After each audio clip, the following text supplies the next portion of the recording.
Welcome boys and girls, Christine here with a discussion about the Greenskins in Total War Warhammer 3 Immortal Empires.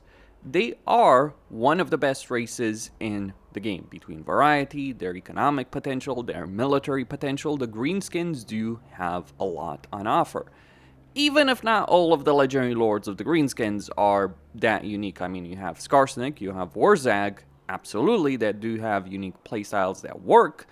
Well, kind of unique in the case of Waaagh, but the race in itself does provide a really good, solid core on which to build very unique campaign experiences. So let's take a look at what the Greenskins do very well and the kind of places where Creative Assembly could further improve them. Though they really should have been improving them with the Omens of Destruction DLC to this extent. First off, the unit roster situation. So from very early on in the campaign, you either have the boys or you have goblins. When you look at goblins, you look at goblin archers. Very basic range unit, but also very cheap and decently effective. Then you look at nasty skulkers, and you look at night goblins. Again, just decent and cheap. But when you're looking at the boys, you have Orc Archer boys, you have Big Guns at tier 2, you have Orc boys, or you have Orc boys with spears. Now, these units don't necessarily have the best stats in the world on a baseline level, but the thing about Greenskins is they have a really good way to improve their units fairly quickly. Like, for instance, you have a research that you can get in 6 turns that does make them better, especially in the armor department. For instance, and also gives them melee attack and leadership. And that's the thing to mention about the Greenskins. What matters to them as a race is not so much the baseline unit stats. It's the way that the combination of baseline unit stats plus research plus Lord skill lines plus scrap upgrades do end up making Greenskin units that much better. I mean, consider just the basic scrap upgrade for Orc Boys or Orc Boys with Spears. Gives them a cell block chance plus 30, so those bronze shields become silver shields pretty much. Or very close to it anyway. Dependent on what we're talking about right here. But missile block chance plus 30, as well as a decent level of armor.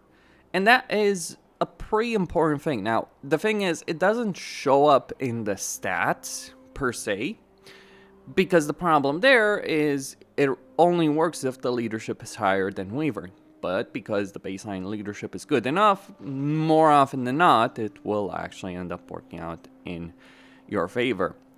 And that's not the only kind of upgrade you look at, like scrap armor for big guns. You look at all kinds of different upgrades. Some of them locked, some of them available very quickly. The stacking upgrades, it does end up creating far more powerful armies than you might think as a baseline. But it is a choice. What do you focus on? What do you use your scrap for? How much do you prioritize scrap? What kind of research do you prioritize? What kind of units you recruit? That is very good.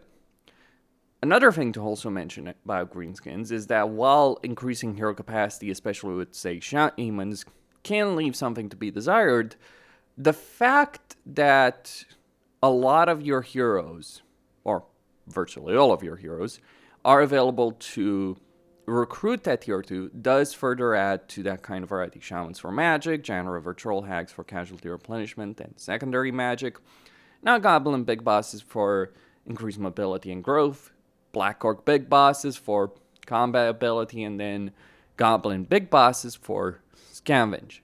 So the capability and the variety that Greenskins do have from a hero and unit capacity standpoint is pretty good. But that's not all there is to it. You also have the economic choice. Do you focus on increasing your income from post-battle loot, income from sacking and looting settlements faction-wide, or do you focus on just regular economic buildings? Both of them work, though really raiding stashes is more of a long-term benefit as opposed to just the regular economic building.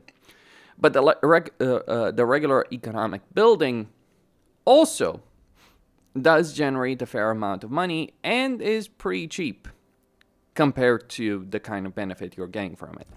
Greenskins do also have a lot of cheap stuff available to recruit early on, so that's a further benefit in terms of their campaign potential. Because being able to get the steamroller going is one of the significant advantages of Greenskins. It's all about building, if you will, momentum in the course of a campaign.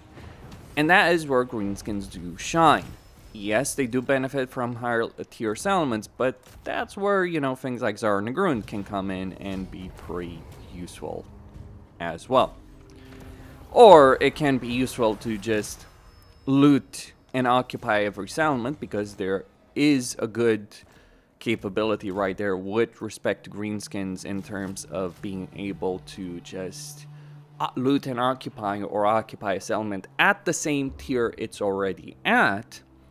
It's a chance, it's not guaranteed, but you can do so. And you can also further increase the income from looting and occupying settlements or sacking them if you want to go down that path. And then also benefit from the potential of rebellions, which are not necessarily going to be the biggest problem in the world, especially since you can recruit a lot of units. Certainly, the Greenskin recruitment capacity capability has been decreased because they used to get a lot of local recruitment capacity, since every major and minor settlement would simply be increasing that recruitment capacity +1. That has been limited to just provincial capitals, but there's still plenty of ways to increase local recruitment capacity through the boss's shack. So that is one aspect, that kind of variety, that kind of economic potential, that kind of momentum that you do have going for the Greenskins. On top of that, we should also be talking about the Waaagh.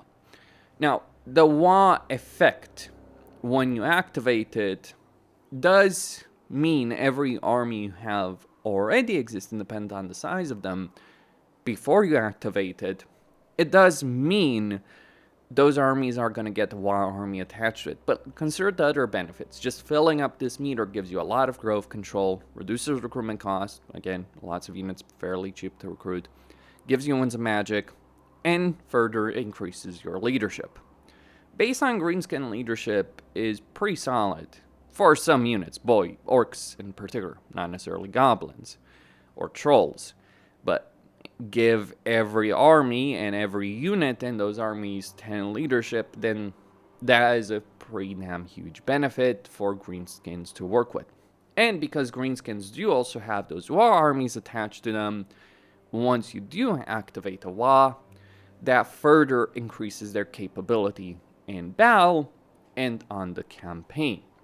The downside of the Greenskins really has to do with the Waaagh, and also certain units that just don't work.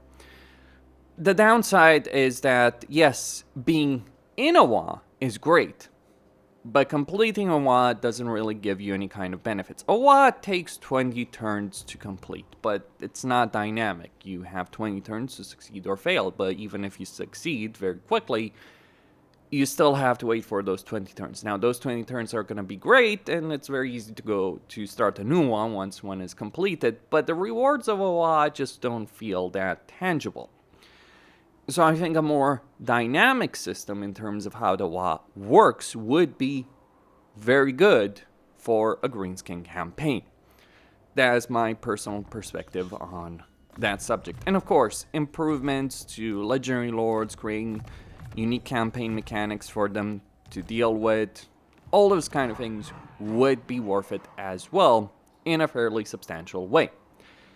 That is where Creative Assembly missed the mark with regards to the Omens of Destruction Greenskin rework. I mean, a Waaagh, if we look at the lore, a Waaagh is a more dynamic force. Once a Waaagh starts, it doesn't end until it loses momentum. So lose some win battles, the Waaagh gains momentum. Lose battles, it loses momentum.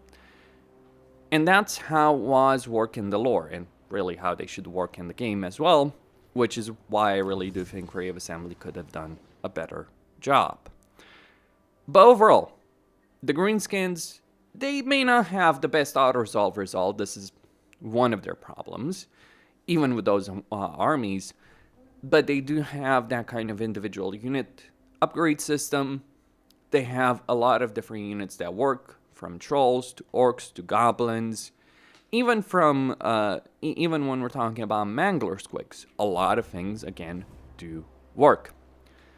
But it is that lack of uniqueness with legendary lords and the end point of a Waaagh that does limit them to some extent in their campaigns. That's all I had to say. Questine signing out.